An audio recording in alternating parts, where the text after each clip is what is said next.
A hospital's patient data is leaked. A power system is hacked. A comment insulting a political leader is posted on a social media network. These scenarios might seem different, but they could all come under the banner of cybersecurity. But this meaning of this word is contested, and its lack of a firm definition means it can be easily politicized and molded to suit different agendas. Governments and businesses in particular tend to frame cybersecurity as the mitigation of risk for the state and its systems, rather than the empowerment and well-being of people. This can help justify repressive measures like internet shutdowns and restrictions on encryption. To resist this, human rights defenders need to understand the different definitions at play and be active in shaping a common definition of cybersecurity which is positive and rights-respecting. At the end of this video, you should have a better understanding of the current range of possible cybersecurity definitions, the motivations for using them, and how we can advocate for a more rights-respecting framing for cybersecurity. The term cybersecurity is disputed. Its definition can vary even from one government department to the next, and this vagueness means it can cover an almost endless range of different issues. This is illustrated by a New America Foundation study from 2014, which found over 400 different cyber-related definitions. The dominant framing of cybersecurity, developed over the years by technical, business, intelligence, and military actors, focuses on the security of digital information and the network infrastructure that stores and transmits this information. For example, the International Telecommunications Union definition focuses on the protection of the cyber environment, organization, and users' assets. Similarly, many ICT businesses see cybersecurity mainly as protection against threats to information and networks, like malware, unauthorized access, and malicious code. Military organizations tend to see cybersecurity in terms of warfare. A good example is NATO's 2016 agreement that cyberspace should be considered the fifth operational domain of warfare, alongside sea, land, air, and space. Here, the focus is on ensuring the protection of networks owned and operated by NATO. Another framing of cybersecurity also focuses on information and systems, but has a broader content-related mandate. China, for example, defines cybersecurity as information security, a term whose remit goes beyond security of systems to include control over and exchange of information online. What these definitions have in common is that their conception of security is all about the mitigation of risk. The range of risks they acknowledge may be broad, but their focus on protecting systems rather than people is narrow and limiting. You might ask why we're spending so much time talking about definitions. It's just words, isn't it? But small differences in the emphasis of cybersecurity definitions can have big implications for human rights. Definitions create the norms on which policies are based and the narratives which justify them. If they're too broad or focused on systems, they can be used to justify a wide range of measures, both legitimate and illegitimate. When we add securitization into the mix, definitions become all the more important. Securitization, as we discussed in our first video, is the process by which actors make issues into security concerns. This can then enable the passage of extraordinary measures, like emergency laws, without adequate debate. Securitized narratives around cyberspace often present it as a battlefield or a den of criminals. In the absence of an internationally codified definition, this can be used to justify curbs on our fundamental rights. In the context of cybersecurity, this might mean more restrictions on content and freedom of expression, more disproportionate measures like mass surveillance, and more measures to undermine anonymity. These narratives may create the impression that security and human rights are somehow contradictory, but this isn't true. In fact, they depend on one another. Security isn't just something that is enacted on things in a narrow, negative sense of mitigating harm. Security is a positive concept, referring to a person's freedom and capacity to act. This is even recognized in human rights law. Without security, we can't fully exercise our rights. If we're browsing on a vulnerable network, our personal information is at risk, with implications for a range of rights. But it goes the other way, too. Unless we respect human rights, we can't have security either. Take South Korea's effort to ban anonymous speech on certain websites in 2007. This not only impeded free expression and privacy, but also put the data of 35 million users at risk when two popular websites were hacked in 2011. In this light, it's clear that cybersecurity policy shouldn't just be about risk mitigation.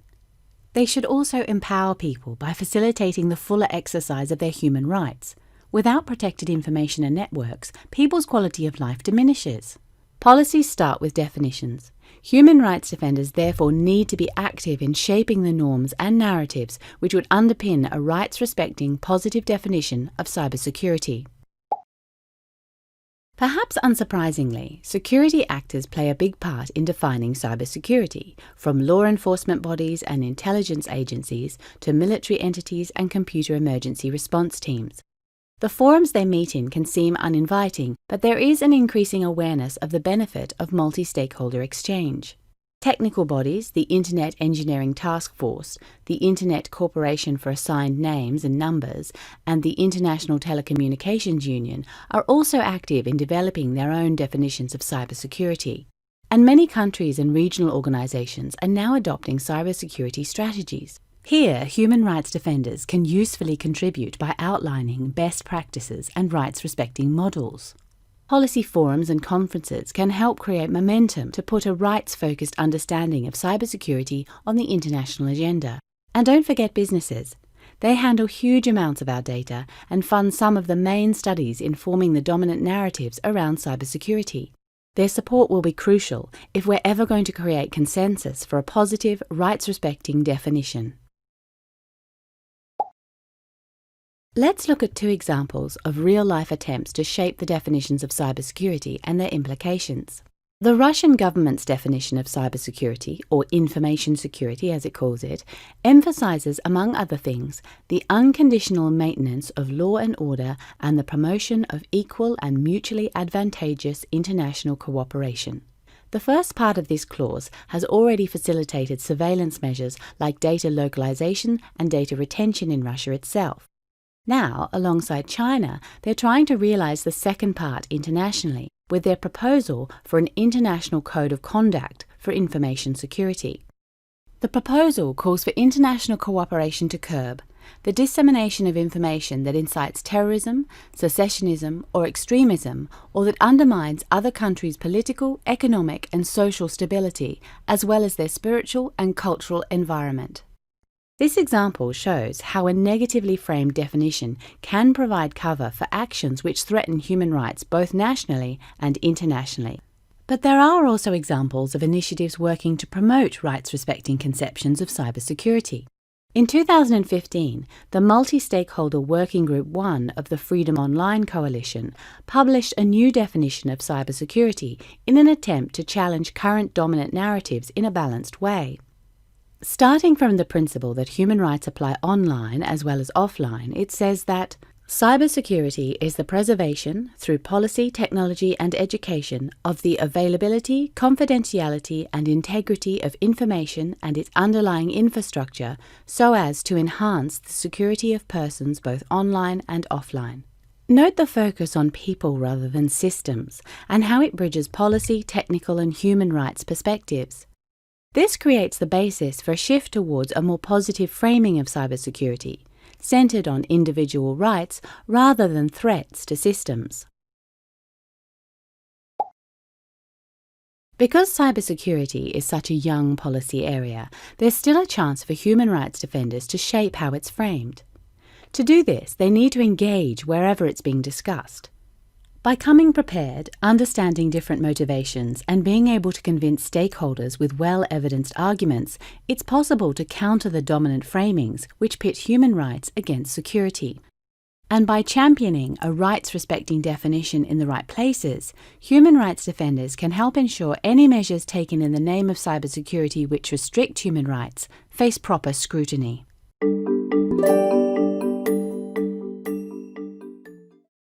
You can't talk about cybersecurity without talking about technology.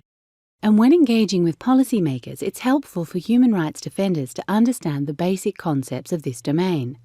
But from a technical perspective, what does security actually mean? Popular conceptions of cybersecurity often focus on securing information and its underlying infrastructure. Information is the lifeblood of cyberspace. From personal data to high-level state communication, it flows through networks in huge quantities and is stored on devices and data centers. It is subject to voluntary standards, but without a central authority and in a rapidly changing environment, these can be subject to change. In cyberspace, information is digital and intangible, but it relies on an infrastructure which is physical, from cables to servers, routers to satellite connections. Data and metadata in cyberspace can be vulnerable at different points and be undermined in different ways. It can be copied, modified, or made inaccessible, or its origin could be faked, a violation of authenticity. Violations of confidentiality, integrity, availability, and authenticity can have different culprits. It might be criminal activity, a deliberate shutdown by a government, or even an accident. These violations can undermine security in cyberspace, but they also impact a range of human rights, including privacy, freedom of expression, and freedom of information. The Border Gateway Protocol, or BGP, illustrates this well. This refers to the set of rules which enables communications between large networks. Despite its central role in the functioning of the Internet, it remains vulnerable to misuse or attack. For example, in 2008, Pakistan's government ordered a local Internet service provider to block YouTube in the country. Its attempts to do so resulted in a global outage of the video-sharing website for 2 hours. The ISP did this by exploiting a weakness in the Border Gateway Protocol, so that all traffic trying to get to YouTube went to the ISP instead. As a result, YouTube became unavailable. Vulnerabilities in the BGP routes can also be manipulated to intercept Internet traffic.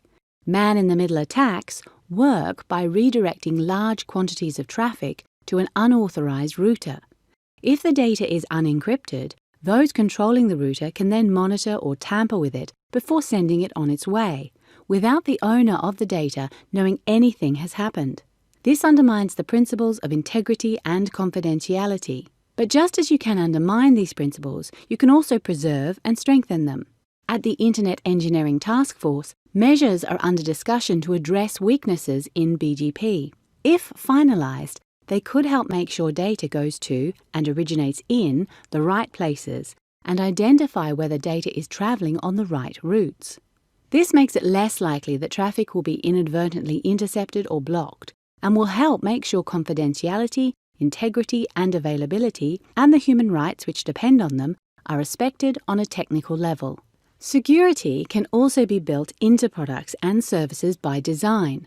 Apple and WhatsApp's adoption of default end-to-end encryption is a good example. Other tools include SSL, TLS, encryption of emails, and certificate pinning in browsers. The stakes couldn't be higher. Today, the Internet isn't just a communications network. It's a network for industrial control systems, healthcare, and in some countries, even voting.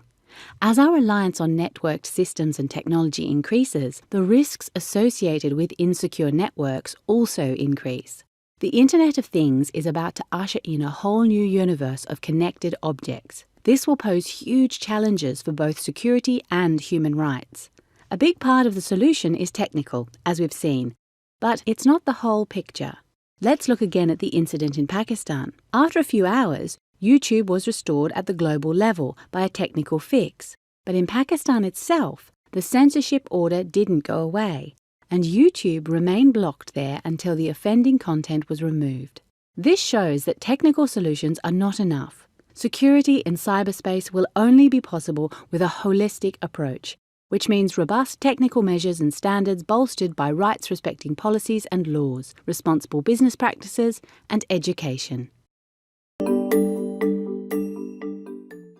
The digital world has transformed our lives, creating new ways of communicating, organizing, and accessing information. It has also created new threats, popularly known as cyber threats. In response, cyberspace is increasingly being framed as something inherently dangerous, which requires more scrutiny, management, and control. In this video, we'll explore why this framing is itself a threat to both human rights and the security of the digital environment. By the end, you'll understand the dominant ways threats in cyberspace are being framed, why this framing can be problematic, and how to get involved in these debates.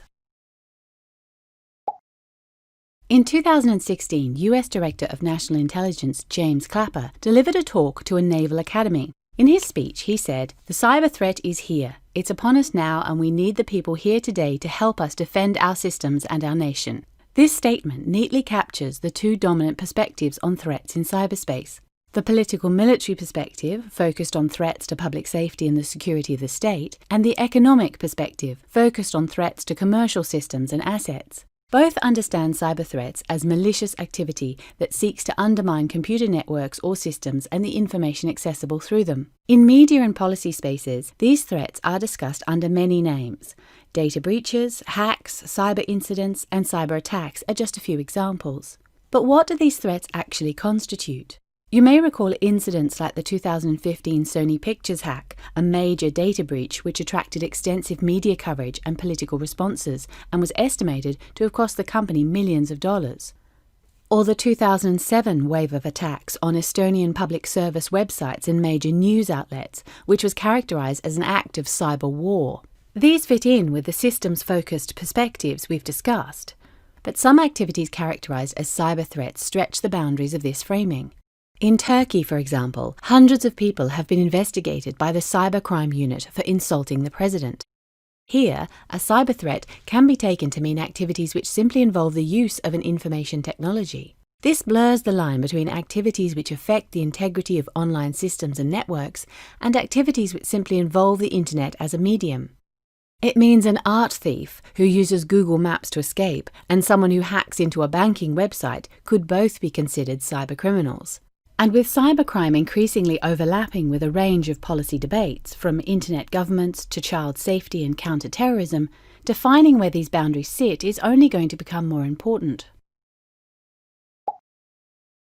We've established that there are ambiguities around how a cyber threat is defined. But why does this matter? Some argue that the looseness of the term feeds into securitized narratives, which present cyberspace as inherently threatening. This can then justify disproportionate measures which undermine human rights. In other words, when everything is deemed a potential cyber threat, proportionality and due process can often be forgotten.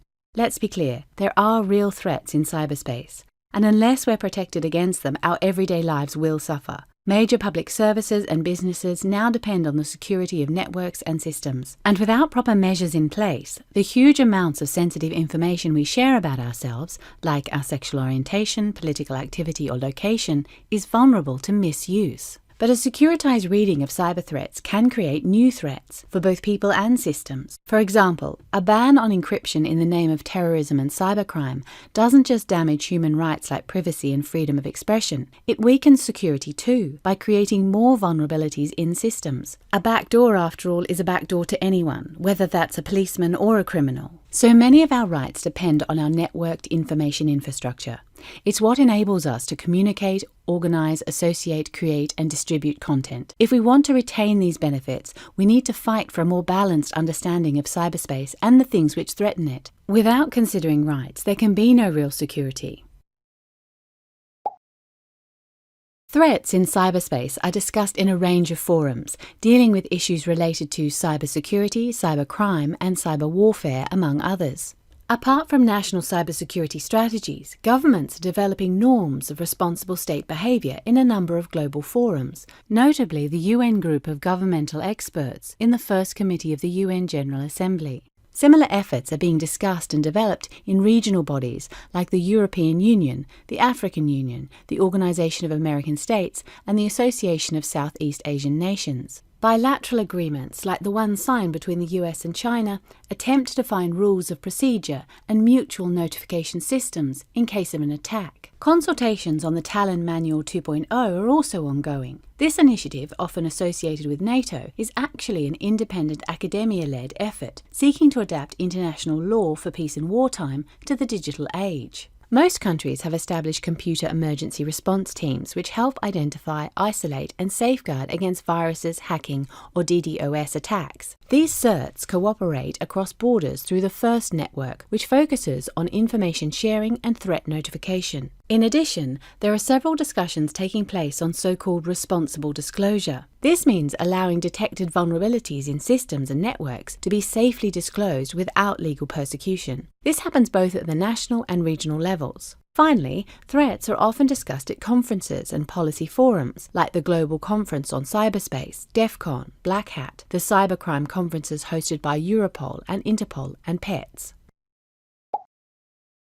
The US Personnel Department was hacked in 2015, exposing the sensitive personal information of 22 million people, including mental health records and details of drug and alcohol abuse. In both human rights and security terms, this was a catastrophe, demanding urgent action to strengthen protections. This didn't happen. Instead, the incident was framed in a securitized way, with US officials looking for states to blame and weighing options for retaliation. This prevented any real debate on an appropriate response, which might have included a discussion on whether so much data should have been collected in the first place. This is an example of what can happen when policy discussions are led by a security agenda. A narrow debate makes a constructive, holistic approach less likely. Pakistan's Prevention of Electronic Crimes Bill has been under negotiation since 2015. It aims to fight crime and terrorism by restricting the ability of these actors to organize and communicate online. To do this, the bill seeks to criminalize the production, distribution, and use of encryption tools. This is a good example of a disproportionate measure in response to a securitized framing of a threat. The bill makes no distinction between the tiny number of users who might use anonymity for criminal purpose and the vast majority of users who simply wish to protect their right to privacy. It also threatens free speech by criminalizing content deemed to praise those accused of a crime. The bill is not only an ineffective approach to fighting crime, it also threatens online security and data protection and undermines free expression online. Human rights defenders can engage with these issues on several levels. As individuals, we can step up efforts to strengthen our own digital security and help raise awareness of the dangers that come with digitization. We can encourage and support businesses in bringing their internal capacities up to speed and make sure they're following human rights and data protection standards. We can intervene in the spaces where threats are discussed to make sure a more proportionate, rights-respecting definition of cyber threats takes hold. And we can push governments to put in place adequate legislation and policies which put responsible limits on the power of intelligence and law enforcement agencies.